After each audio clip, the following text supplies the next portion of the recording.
La 24ª carta llegó un martes, metida entre un catálogo de la Sociedad de Antigüedades y una factura por aceite para lámparas que Isolda Blackwood ya había pagado 2 veces y tenía intención de reclamar por tercera vez. Lo supo solo por el sobre, sin necesidad de ver ninguna marca en él. Nunca había ninguna marca, ni remitente, ni siquiera un matasellos que pudiera revelar el distrito de origen. Lo sabía por el peso particular del pergamino contra sus dedos, del mismo modo que sabía, incluso antes de desenrollar un manuscrito, si olería a roble, a gallas y resina de pino, o a algo aún más antiguo y extraño. 6 meses de cartas le habían proporcionado un nuevo tipo de alfabetización, que no tenía nada que ver con las declinaciones griegas o las peculiaridades de la escritura carolingia. El papel era de color crema, siempre crema, doblado una vez, sellado con una simple lámina de cera roja oscura, sin ningún sello grabado. Dejó a un lado la factura del aceite para la lámpara y no abrió la carta. Todavía no. Era su ritual, y lo observaba con la misma precisión con la que descifrara los textos dañados y borrosos. Primero, deja que el objeto exista en el mundo sin tu interferencia.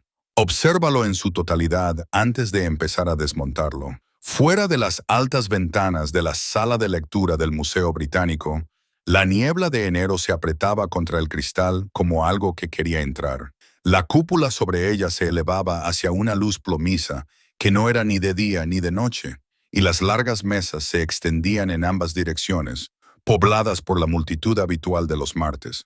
El señor R. Graves trabajaba en su interminable historia de las fortificaciones británicas. La señorita Chen, de la colección china, se inclinaba sobre un diccionario con una lupa, y el profesor Crane, en el extremo más alejado, no necesitaba un libro para leer, porque parecía estar simplemente durmiendo. Isolda trabajaba en el Museo Británico porque era buena en ello, y porque muy pocas instituciones en Inglaterra emplearían a una mujer que no tenía ni el nombre de un marido que la legitimara, ni la paciencia de la sociedad para sus opiniones. Traducía manuscritos, catalogaba, descifró las marcas dejadas por personas que llevaban 1000 años muertas, y transmitió sus palabras a los vivos con la fidelidad de un telegrafista que nunca había perdido una señal. En opinión de su amiga Miriam Cavendish, era un desperdicio dedicarse a los muertos. En opinión de la propia Isisela, los vivos ofrecían muchas menos oportunidades para una comprensión genuina. Abrió la carta. He vuelto a pensar en el silencio, no en la ausencia de sonido. La niebla que hay fuera de mi ventana esta mañana no es silenciosa. Respira de alguna manera, como todos los seres vivos, pero de forma deliberada, de forma elegida. Me doy cuenta de que ya no sé si mi silencio te protege a ti o simplemente me protege a mí de las consecuencias de hablar.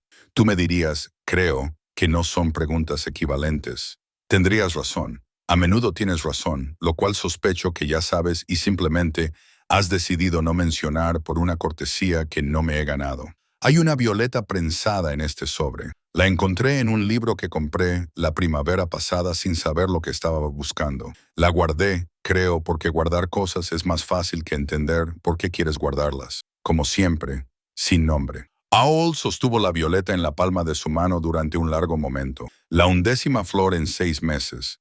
Cada una diferente, cada una encontrada en lugar de comprada, como si el escritor simplemente se moviera por el mundo, recogiendo pequeñas cosas hermosas y prensándolas entre las páginas de su conciencia. La suya. Ella supuso que era la suya. La letra tenía una cualidad particular que ella asociaba, quizás injustamente, con hombres que se habían visto obligados a escribir bien, controlada, deliberada, con ocasionales erupciones de algo más bajo el control, como un río que corre demasiado rápido bajo el hielo. Colocó la violeta con cuidado dentro de la caja de manuscritos que estaba junto a su lámpara. Luego tomó su pluma y tradujo la poesía de un hombre muerto durante las siguientes 4 horas y no pensó en la carta en absoluto. Esto también era una mentira que se había vuelto muy buena contando. La pensión de la calle Montigue estaba a 4 minutos a pie de la entrada principal del Museo Británico, lo cual era su principal virtud.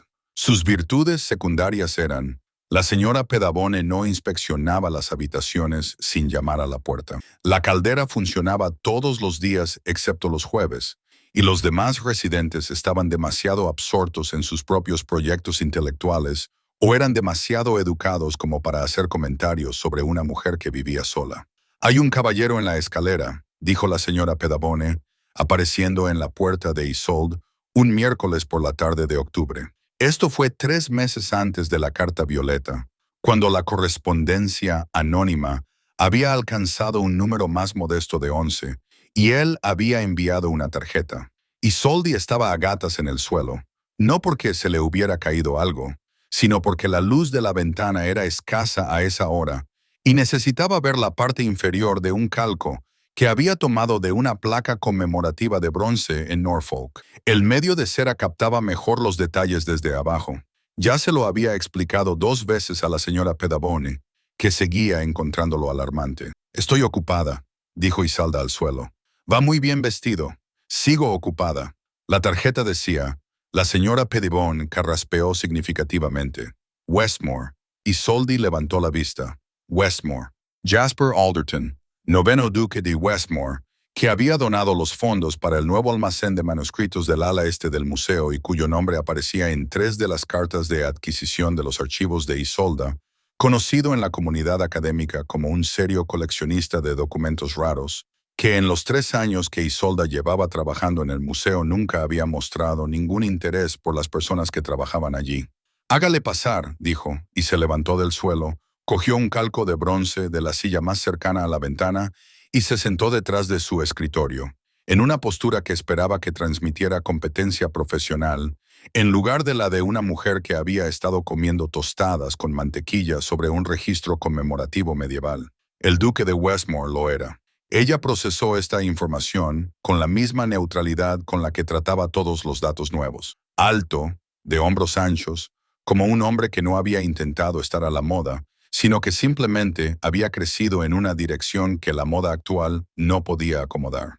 Tenía el pelo oscuro, con los primeros indicios de canas en las sienes, lo que le situaba en torno a los 35 años. Tenía el tipo de rostro que parecía haber sido diseñado con el propósito de no proporcionar información innecesaria. Mandíbula firme, ojos cautelosos, una boca que parecía haber optado por no expresar nada. «Señorita Blackwood», dijo. Su voz era exactamente como ella esperaba, controlada, reservada, la voz de un hombre que pesaba las palabras antes de pronunciarlas. «Su excelencia». Ella no se levantó, en parte por principios, en parte por la logística del brindis. Él miró los calcos de latón con una expresión que no era exactamente curiosidad ni exactamente desdén, sino algo entre ambos extremos. «Me han dicho que usted es la máxima autoridad del museo en manuscritos latinos medievales. Necesito una autenticación. Necesita al profesor Crane», dijo Isolde. «Él es la máxima autoridad. Yo soy la segunda máxima autoridad, y es mucho más probable que lea el manuscrito en lugar de pronunciarme sobre él desde una distancia de 1 metro». Hubo una pausa. Algo se movió por su rostro muy brevemente, como una palabra tachada y reescrita. «Entonces la necesito a usted», dijo él. Ella lo estudió. Él no se inquietó bajo su mirada, lo cual era admirable o inquietante. La mayoría de la gente se inquietaba. «¿Qué es la pieza?» «Un salterio caroliniano supuestamente del siglo IX. Pagué una suma considerable por él y me gustaría saber si me engañaron». «Venga al museo el viernes por la mañana», dijo ella. «Traiga el altar. Necesitaré 2 horas». Él inclinó la cabeza, se dio la vuelta para marcharse y ella lo recordaría más tarde. Le daría la vuelta y lo examinaría en el archivo privado de momentos significativos que guardaba sin querer. Se detuvo en la puerta y miró hacia atrás, hacia los calcos de latón de Norfolk que aún cubrían la mitad del suelo. «¿Qué dicen?», preguntó. No con desdén, no como una charla trivial, sino como si realmente quisiera saberlo. «En medio de la vida, estamos en la muerte», dijo ella, porque esa era la inscripción conmemorativa. «Ora pro anima», reza por el alma. Miró los calcos un momento más. Luego se marchó.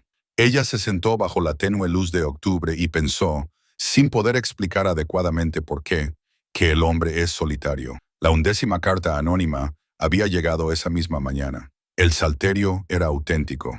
Isolde lo supo en menos de 30 minutos, aunque dedicó las 2 horas completas simplemente para ser minuciosa.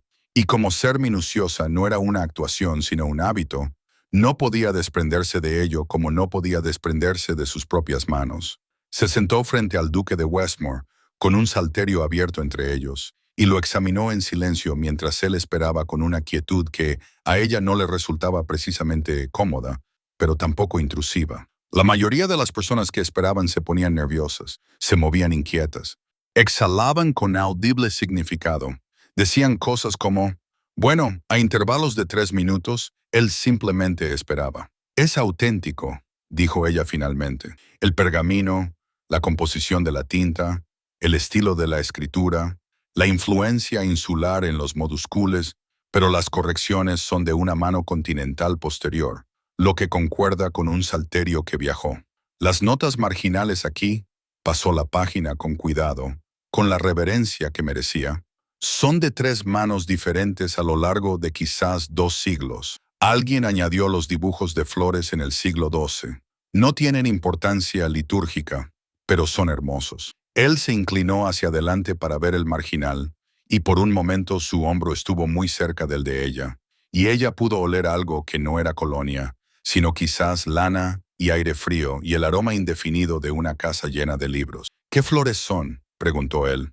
Colina, corazones, una planta que no puedo identificar. Posiblemente algo regional, dijo ella levantando la vista. Él ya la miraba con esa expresión que no revelaba nada, pero que ella empezaba a sospechar que ocultaba mucho. Quienquiera que las dibujara se preocupaba por hacerlo con precisión. Son botánicas más que decorativas. Alguien que observaba con atención las cosas pequeñas. El duque se recostó y el texto en sí era los Salmos. El Salmo 22 tiene una glosa marginal que no he visto en ningún otro sitio. Alguien escribió en letras muy pequeñas junto al versículo sobre el Valle de la Sombra.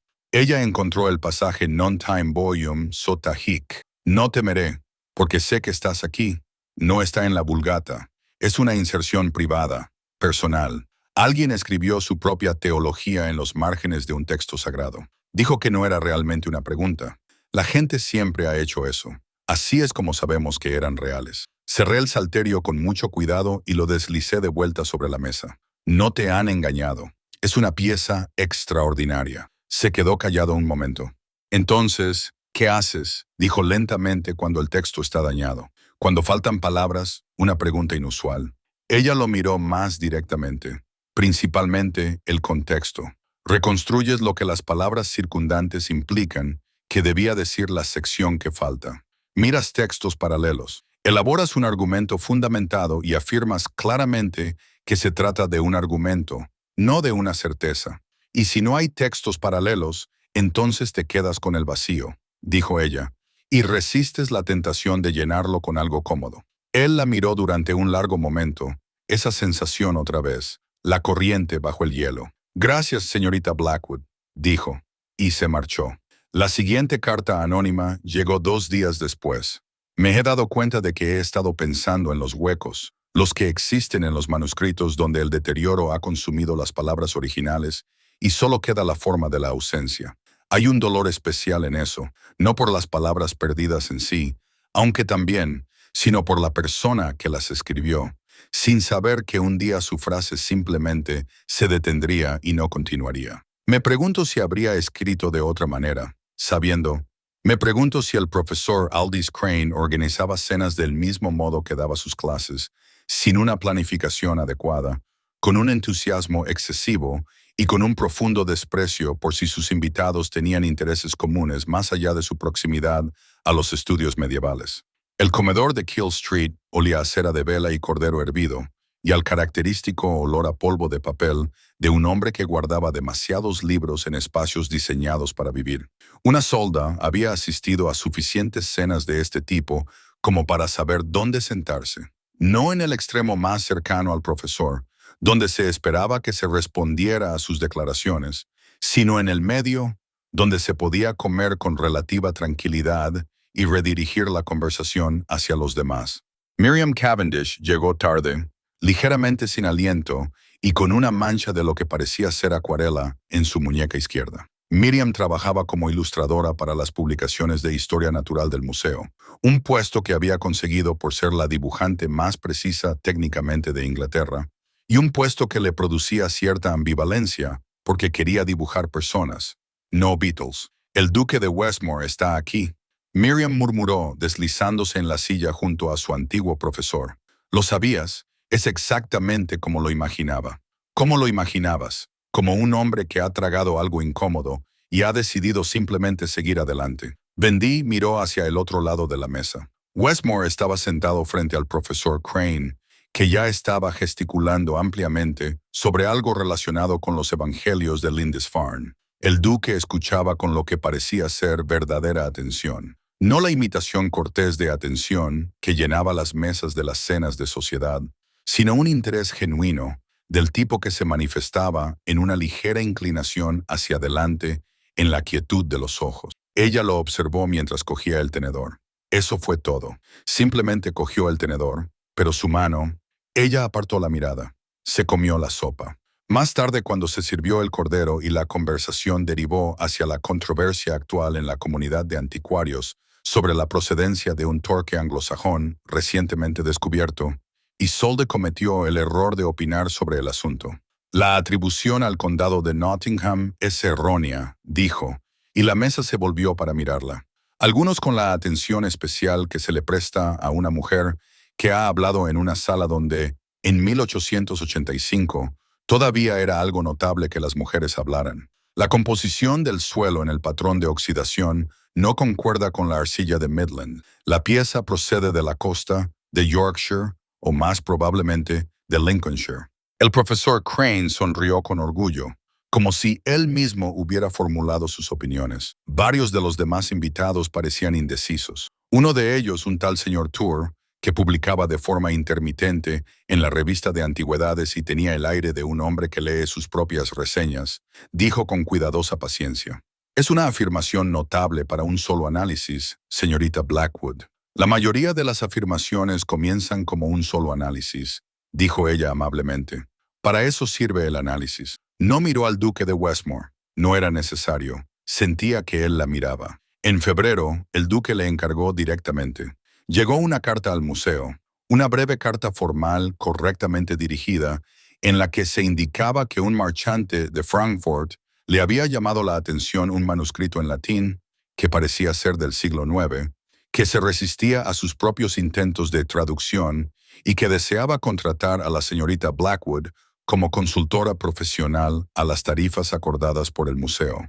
Podría trabajar en Westmore House, donde el manuscrito era demasiado frágil para transportarlo. Los martes y jueves por la tarde, entre las 2 y las 5, Isolda leyó la carta 2 veces. Luego la colocó junto a la última carta anónima, que había llegado esa misma mañana, y las comparó sin motivo alguno. No podía explicárselo ni a sí misma, ni a nadie más. No son de la misma mano, pensó, y las volvió a separar. Aceptó el encargo. Westmore House se encontraba en la zona más tranquila de Mayfair, a 3 calles del parque, un alto edificio georgiano de piedra pálida que se había mantenido con el tipo de cuidado meticuloso que denota una familia adinerada desde hace mucho tiempo y un personal muy organizado. El mayordomo que la recibió era un hombre de tal discreta excelencia profesional que parecía no tener existencia personal, lo que me resultó tranquilizador.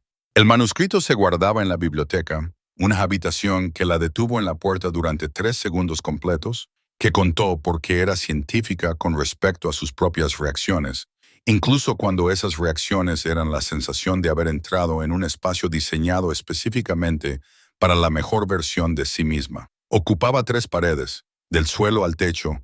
No era una biblioteca decorativa, no era del tipo en el que los libros se habían elegido por su color y nunca se habían abierto. Esos libros se leían, lo sabía por la forma en que estaban colocados en las estanterías.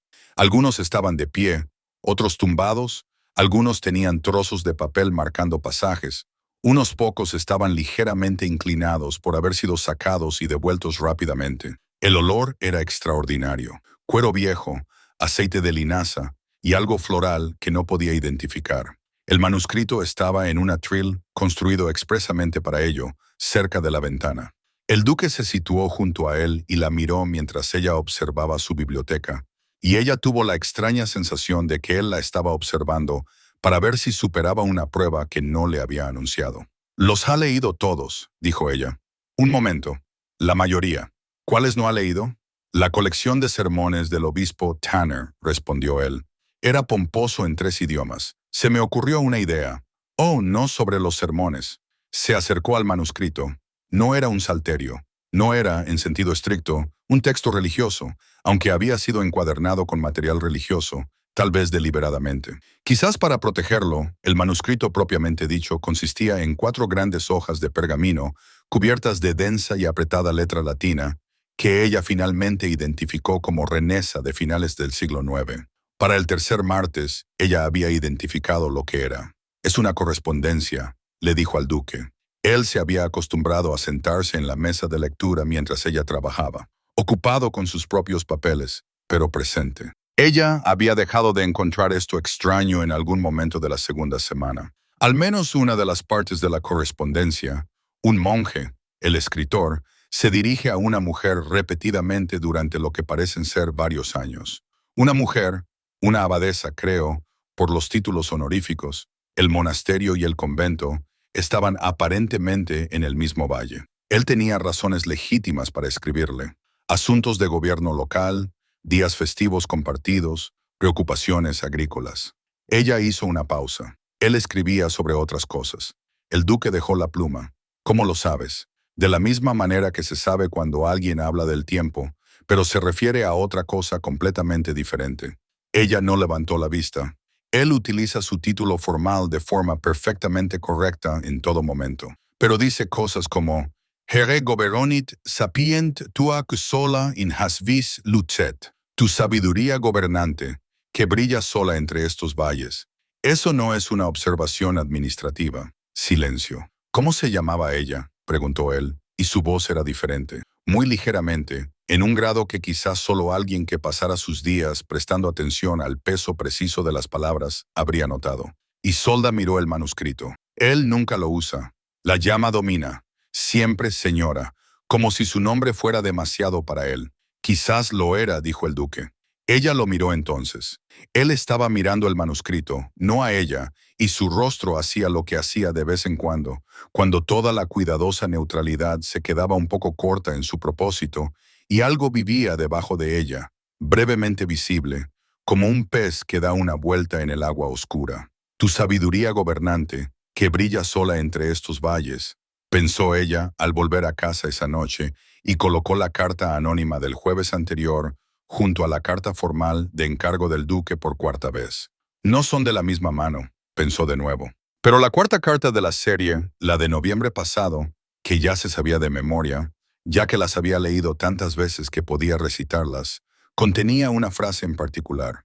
Me doy cuenta de que estoy escribiendo en ausencia, lo que posiblemente sea la única forma honesta de escribir algo. Y el duque había dicho en la cena del profesor Crane, en respuesta a su comentario sobre los manuscritos dañados, que alguien había escrito su propia teología en los márgenes de un texto sagrado. La gente se repetía. Tenían hábitos verbales. Eso no era nada. ¿Qué era nada? Se sentó en su escritorio de Montague Street y miró el estuche del violín que no había abierto en 3 años y pensó en las cosas que guardaba sin entender por qué. La 25ª carta. La 25ª carta llegó un jueves por la mañana a finales de febrero, 3 días después de que ella se hubiera sentado con la 4ª carta, la nota de encargo y su sospecha totalmente injustificada. No la abrió inmediatamente. Se sentó con ella sin abrir durante el desayuno. La señora Pettibones preparó tostadas gruesas y mermelada extremadamente honesta, mientras Miriam, que se había quedado a dormir debido a una disputa con su casero sobre la solidez estructural del techo, leía el Times del día anterior y expresaba sus opiniones al respecto de vez en cuando. La semana que viene habrá una reunión sobre la reforma en Toynbee Hall. Miriam dijo que Keir Hardie va a hablar. Deberías venir. Tengo que terminar una traducción. Siempre tienes que terminar una traducción. Eso es porque siempre hay una traducción que terminar. Miriam bajó el periódico. Miró el sobre sin abrir. Le habían hablado de las cartas, de todo excepto de su frecuencia y del grado en que Isolda las había memorizado. Y tenía el aspecto de alguien que se cuidaba mucho de no decir varias cosas. No vas a abrirlo, dijo Miriam. Voy a abrirlo. Llevas 20 minutos mirándolo. Estoy controlando la expectación. Miriam dejó el periódico. Yo soda.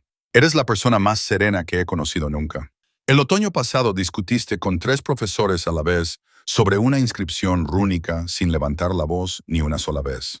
Las cartas anónimas te hacen parecer una mujer de pie en una cornisa decidiendo si saltar o retroceder. La vendí mirándola. Esa es una caracterización dramática. Y sin embargo, admitió que lo había abierto. Hay días en los que pienso que el proyecto de permanecer en silencio es una especie de cobardía disfrazada de racionalidad. Hay días en los que estoy segura de que lo que hago es proteger, no de algo tan simple como la vergüenza, sino del daño particular que causan las personas como yo cuando hablan sin comprender primero el daño que pueden causar sus palabras. He causado daño antes. Eso es todo lo que diré al respecto. Sé mucho sobre lenguas muertas. No sé nada, casi nada, sobre cómo hablar en la viva, aunque sospecho que tú podrías enseñarme algo si quisieras. Hay una prímula prensada en este sobre. Es la primera prímula del año. La encontré esta mañana y pensé en ti antes que en cualquier otra cosa, lo cual es lo más sincero que he escrito en años. Como siempre, sin nombre. Pensé en ti antes que en cualquier otra cosa. Doblé la carta con mucho cuidado por el pliegue original y la guardé en la caja de manuscritos con las demás. Luego cogió la carta de encargo, que también había sacado de los archivos del museo sin ninguna razón profesional justificable y guardado en la misma caja de manuscritos. Sostuvo una en cada mano, la E minúscula. En la carta anónima, una forma particular, ligeramente arcaica, con el trazo transversal curvándose hacia abajo antes de cerrarse. Lo había notado 6 letras antes y se había dicho a sí misma que era una variante bastante común. En la carta de encargo, la misma, no exactamente la misma, más lenta en la correspondencia anónima, como si alguien estuviera modificando deliberadamente su letra natural, restringiéndola. De la misma manera que se reprime una voz por miedo a decir demasiado. Pero la E y la forma en que se escribía la palabra silence, silencio, de manera consistente, con la CP inclinándose bruscamente hacia atrás y la TF allí, la palabra certainly, ciertamente, en la carta de encargo, y la palabra certain, cierto, en la 7ª carta anónima.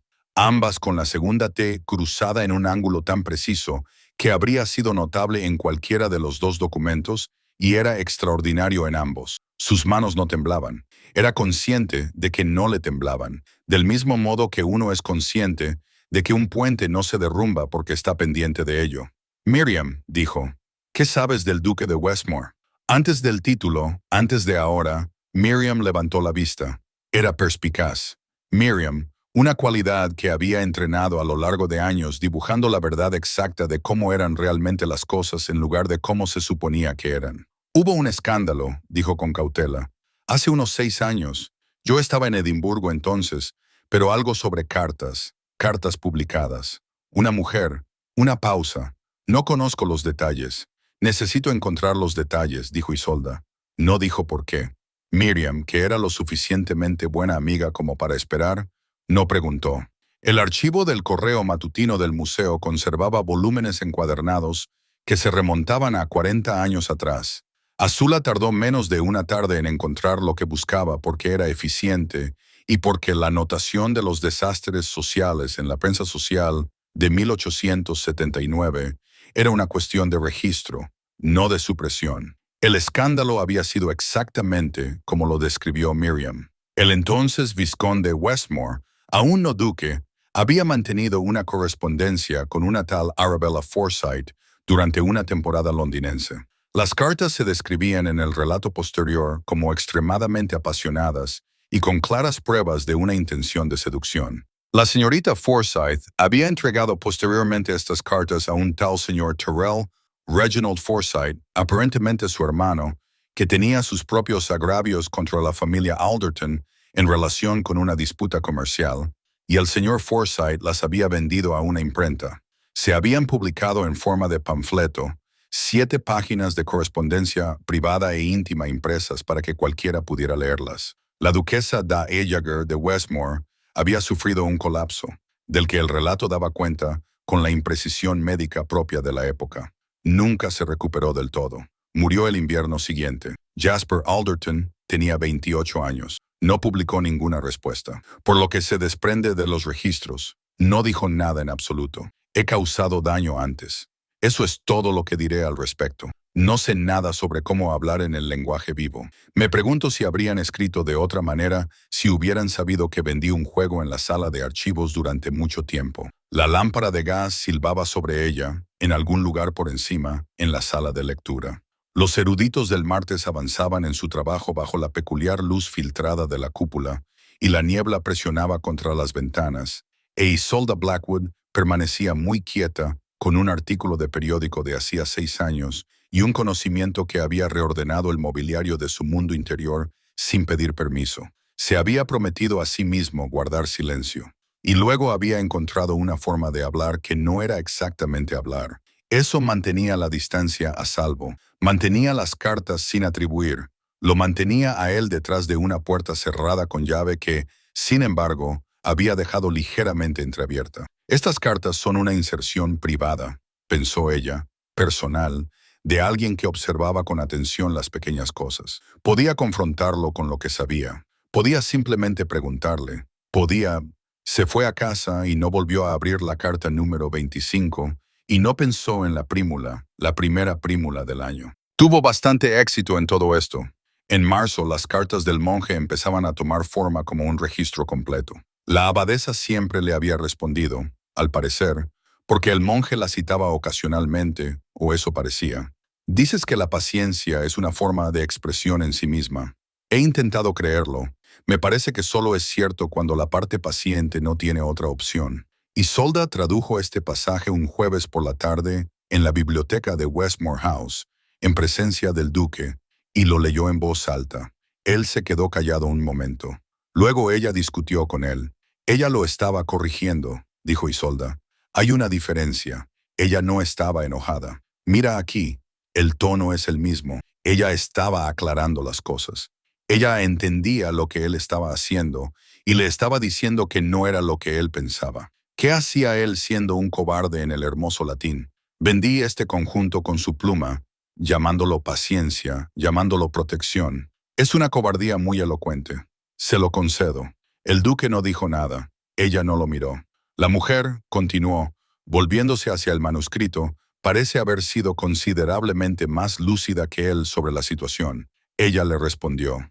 Se comprometió con lo que él realmente decía, no con lo que fingía decir. Una pausa que debió aterrorizarlo. Debió ser así, dijo muy bajito. Isolda dejó la pluma, se volvió, lo miró directamente a los ojos, lo sostuvo y dejó que el silencio entre ellos tuviera el tamaño y el peso que realmente tenía, en lugar del tamaño que ella había estado manejando. Su excelencia, dijo. Señorita Blackwood, me gustaría preguntarle algo y me gustaría que me dijera la verdad.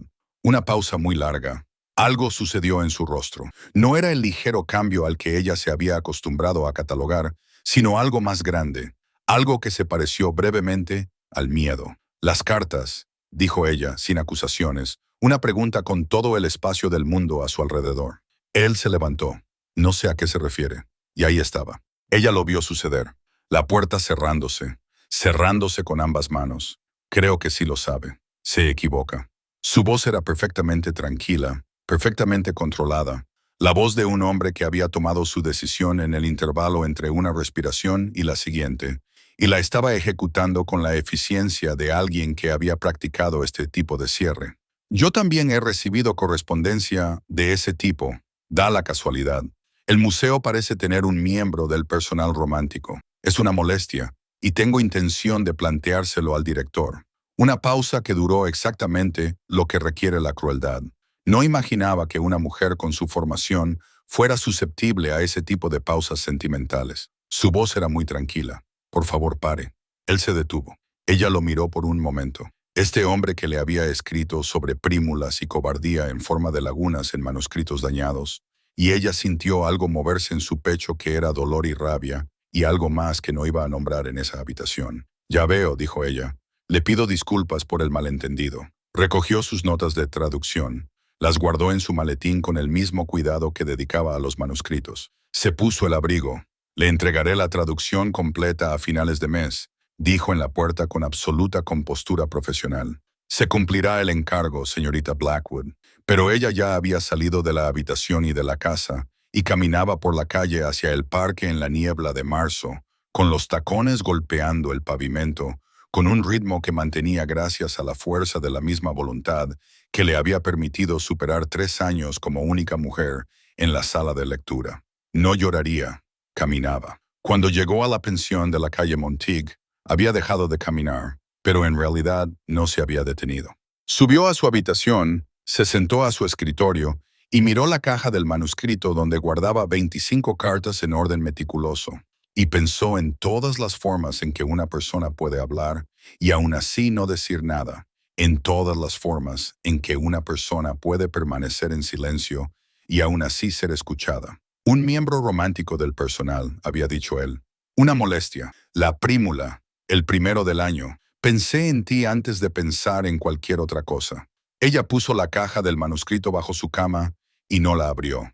Afuera, la niebla se espesaba. Las luces de gas se encendían una a una, cada una un pequeño borrón naranja en el gris, y la noche se instalaba sobre Bloomsbury como algo que se esforzaba por ser suave y solo lograba ser amortiguado. La traducción se completó el 28 de marzo de 1886, a las 11 de la noche, cuando la pensión estaba completamente en silencio, excepto por la caldera, que estaba teniendo uno de sus jueves en miércoles.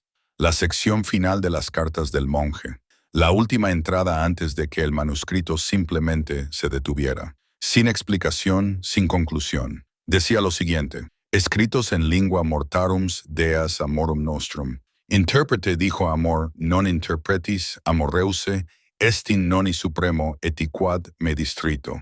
Te escribí en la lengua de los muertos para que solo Dios pudiera traducir nuestro amor. Pero el amor no traducido es amor retenido, y me doy cuenta de que no puedo retener ni siquiera lo que me destruirá. Isolde dejó la pluma. Se quedó sentada con ella durante mucho tiempo. La caldera hacía tic-tac. La niebla se movía contra la ventana. Desde abajo llegaba el sonido de la señora Petone, moviéndose como alguien que aparentemente iba a buscar un vaso de agua, pero que en realidad estaba recopilando información. Homer non interpretatus amer suppressus est.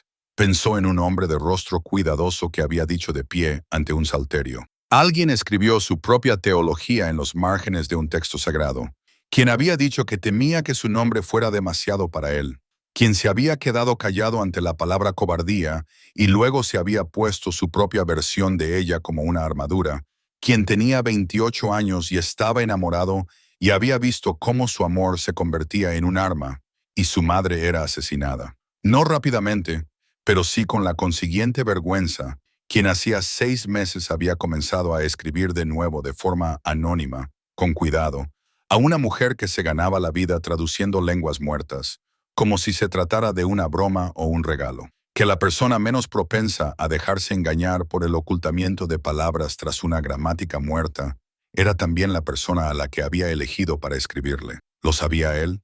Ella se planteó la pregunta y la examinó. ¿La había elegido por eso? Pensó en el salterio. Alguien que observaba con atención las pequeñas cosas. Sí, estaba bastante segura de que él lo sabía. El anonimato no tenía que ver con esconderse de ella. Se trataba de esconderse de sí mismo, del hecho de hacerlo, del acto de volver a elegir. Se levantó, se dirigió al escritorio, abrió la caja de manuscritos, sacó la carta número 25 y la leyó una vez más de pie, en camisón, con la lámpara de gas encendida a toda potencia. Luego se sentó y sacó una hoja de papel de carta color crema. Crema. Sí, obviamente crema. Y escribió una carta en latín, tonta.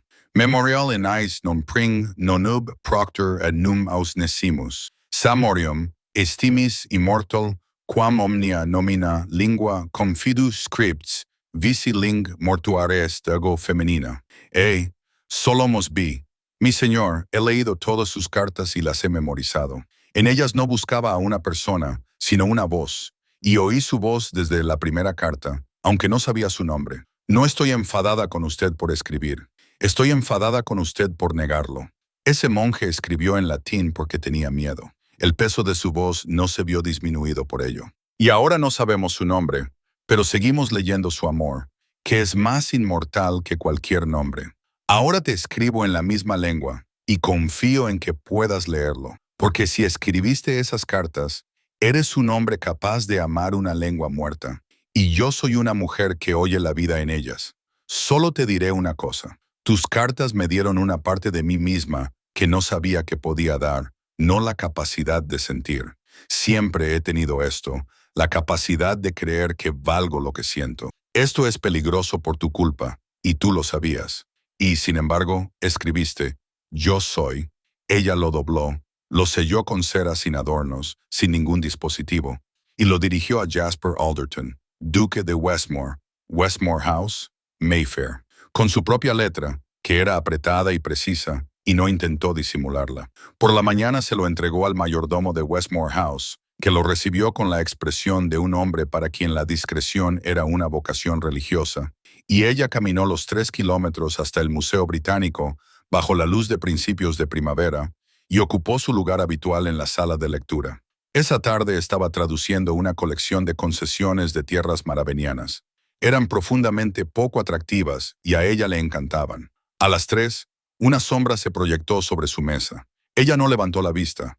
Lo oyó, el ligero movimiento del aire, el peso particular de unos pasos que había estado catalogando sin darse cuenta desde octubre. Oyó el pequeño ajuste colectivo de la sala, la milésima de segundo de atención general que atrae cualquier hombre alto y obviamente aristocrático que entra en la sala de lectura del Museo Británico. Antes de que todos volvieran a sus propias preocupaciones superiores, ella mantuvo la mirada fija en las concesiones maravenianas y él se sentó frente a ella, sin ser invitado, sin ceremonias, en la silla que técnicamente estaba reservada para personas dedicadas a la investigación activa.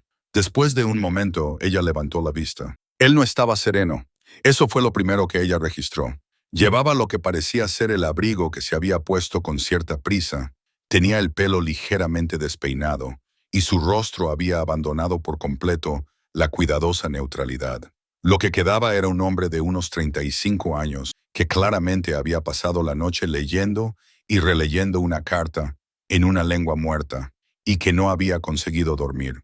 Puso algo sobre la mesa entre ellos. Una carta, escrita de su puño y letra, no con la cuidadosa caligrafía modificada de las cartas anónimas, sino con su letra habitual, rápida y decidida, tal y como era en su correspondencia diaria, idéntica en todos los aspectos a la que ella había comparado con su teoría. Ella la miró, no la cogió.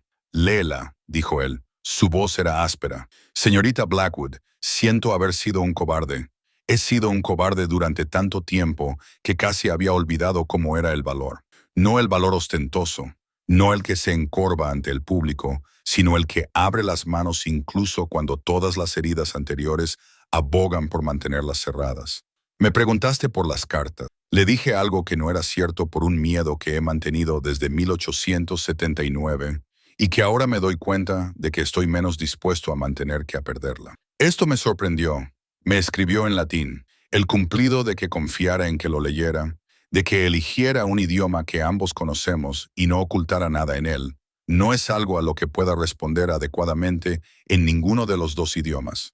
Y sospecho que usted lo sabe. Y sospecho que elegiste en consecuencia. Según mi experiencia, eres muy precisa con tus instrumentos. Dijiste que estás enfadada conmigo por negar lo que escribí. Tienes razón en estarlo. Dijiste que mis cartas te dieron una parte de ti misma. No sabías que estaba disponible, señorita Blackwood. Vendí una.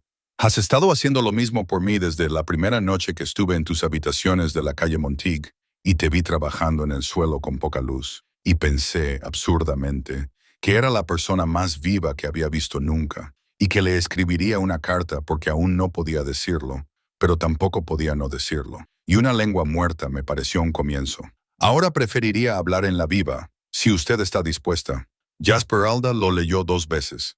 Sus manos no estaban del todo firmes.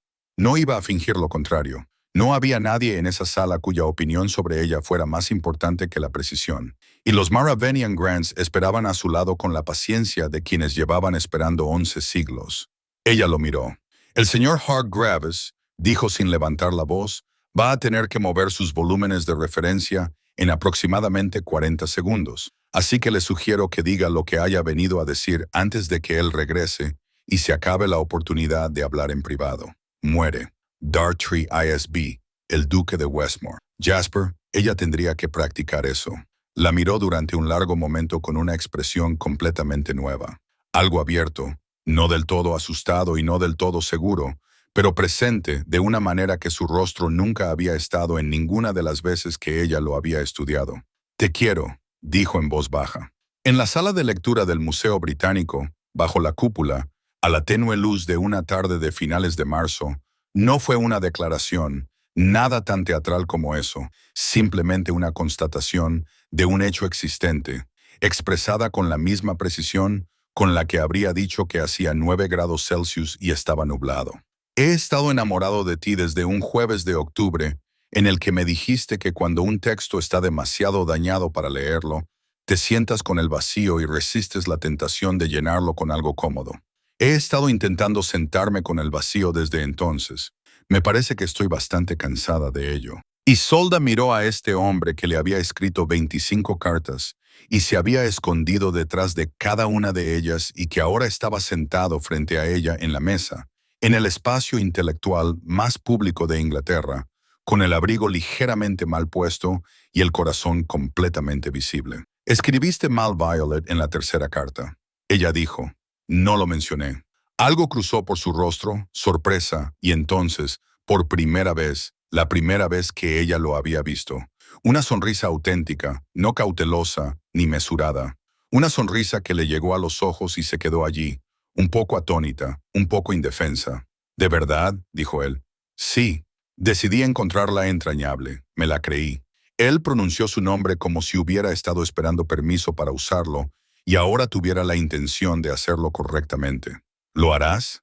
«Sí», dijo ella antes de que él pudiera terminar, porque era eficiente en las cosas importantes, y porque el profesor Crane acababa de despertarse al final de la mesa y miraba en su dirección con enorme interés, y porque Miriam Kendish, que había venido a devolver un libro de referencia, estaba de pie en la entrada con la mano sobre la boca y los ojos extremadamente brillantes. «No sabes lo que iba a preguntarte. He traducido 25 de tus cartas», dijo ella. «Sé exactamente lo que ibas a preguntar». Él se inclinó sobre la mesa. Su mano, cautelosa e inquisitiva, cubrió la de ella. La lámpara que había sobre ellos zumbaba. La niebla se había disipado fuera, como solía ocurrir a finales de marzo, y a través de las altas ventanas entraba la luz de la tarde, cálida y clara, casi tangible, cayendo sobre las largas mesas, los eruditos, los libros y 2 personas sentadas muy quietas, como si acabaran de descubrir algo para lo que no tenían palabras y estuvieran dispuestas a aceptar esa laguna. 9 meses después, en diciembre de 1886, la duquesa de Westmore había conseguido, tras algunas discusiones, el derecho a continuar su trabajo en el museo, un compromiso que había requerido 3 conversaciones entre Jasper y el director, y que finalmente se había resuelto cuando Isela tradujo un documento que el director llevaba 2 años intentando fechar. Con precisión y en los primeros 15 minutos, la duquesa de Westmore estaba en su mesa habitual cuando llegó la carta. Lo supo por el sobre, de papel color crema, con lacre rojo liso. Casi tira la lámpara. La abrió con los movimientos metódicos y perfectamente controlados de una mujer que no esperaba esto en absoluto y que lo afrontaba aplicando un proceso profesional. «Vuelve a casa temprano. He intentado cocinar. La cocina ya no está en llamas, pero tampoco está apagada. Pensé que debías saberlo. Miriam vino a tomar el té y se llevó todos tus lápices de repuesto y lo que creo que puede haber sido uno de mis libros sobre las rutas comerciales bizantinas. Y voy a considerar esto como una victoria para las relaciones interinstitucionales. Vuelve a casa temprano. Tu hermano Kit ha escrito para decir que ha aceptado un puesto de profesor en Sheffield y que está muy contento y que los estudiantes allí son tremendamente vivos, lo que claramente pretende que sea un cumplido. Creo que te alegrará. Vuelve a casa temprano. Además, he encontrado una flor prensada en la copia de Virgilio que te presté en octubre. Un aster de final de temporada. La he colocado en la caja de manuscritos junto a las demás. Espero que no te importe. No hay ninguna flor prensada en esta carta porque diciembre no es un buen mes para las flores. Pero cuando vuelva la primavera, te buscaré la primera del año. J.P. D. La cocina sigue definitivamente en llamas. Vuelve pronto a casa. La vieja A lo leyó 3 veces. La tercera vez ya se estaba poniendo el abrigo. La señorita Blackwood, dijo el profesor Crane, levantando la vista de lo que era o un manuscrito o su siesta de la tarde. La duquesa Blackwood, dijo Miriam, desde la mesa de al lado con aire recatado, sin levantar la vista de su ilustración de un escarabajo que llamaba la atención por estar sospechosamente bien dibujado en la cara. Me voy temprano, dijo Isolde. Nunca te vas temprano. Estoy empezando. Recogió sus notas, sus textos de referencia, las concesiones de tierras de Marraven, y los guardó con cuidado en su maletín de documentos y se detuvo. Los volvió a dejar sobre la mesa. Las concesiones podían esperar. Habían esperado hasta ahora. Salió de la sala de lectura, bajo la luz plateada de la cúpula, atravesó el gran vestíbulo, salió por las puertas de hierro y se adentró en la calle de Diciembre, donde la niebla ya llegaba desde el río y la oscuridad temprana se cernía sobre Bloomsbury, como algo que por fin había aprendido a ser suave. Caminó rápido, 2 millas, las calles de Bloomsbury, dando paso a la elegancia más tranquila de Mayfair, las luces de gas encendiéndose una a una a medida que caminaba. Cada una era un pequeño y cálido borrón en el gris. En la esquina del parque, redujo la velocidad por un momento y miró hacia arriba. La niebla se cernía baja y dorada sobre las farolas. En algún lugar a media distancia se oía el ruido del tráfico y debajo, el silencio particular de una ciudad que respiraba. En el bolsillo de su abrigo, la carta, el papel color crema, la familiar el cuidadoso silencio que al final siempre acababa por romperse. Llevaba 6 meses recibiendo cartas de amor antes de reconocer la letra. Le había llevado bastante más tiempo, pensó, reconocer lo que había escrito en respuesta. Subió los escalones de Westmore House y llamó a la puerta, que se abrió, y el olor que la recibió fue a humo de leña y algo quemado, y debajo de ambos libros viejos y aire frío, y el hombre que había enviado prímulas oprimidas a través de una ciudad, porque aún no podía decir la palabra que significaba lo que quería decir, pero había encontrado una manera de decirlo. Entró, la puerta se cerró detrás de ella, y la niebla de diciembre se reorganizó en el espacio que ella había ocupado y siguió siendo niebla. Y finalmente, las luces de gas se apagaron una a una y la ciudad se volvió hacia